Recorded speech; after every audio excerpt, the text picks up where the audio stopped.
進攻係嚟自黃子睿嘅，黃子睿係1-0嚇，領先啦，黃子睿1。就係準備開始，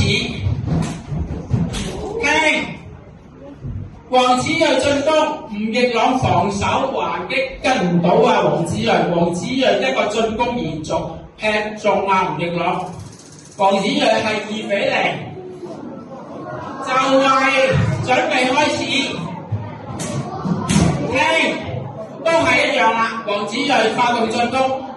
俾吳亦朗做一個防守還擊，但係防守還擊之後咧，係跟唔中黃子睿，黃子睿收尾咧做一個進攻嘅延續，踢到吳亦朗個頭，所以係3-0。就係準備開始，聽，好啲。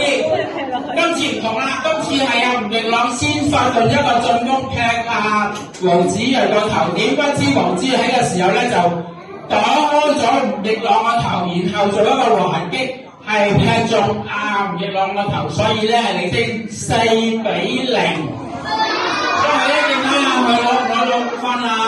就係準備開始，聽，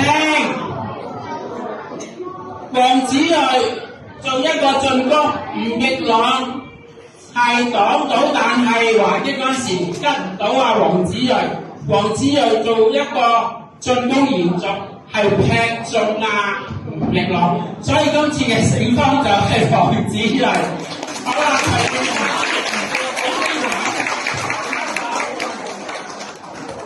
跟住個劍尖，而家我企喺度向現場嘅同學同埋老師鞠個躬先，多謝你欣賞。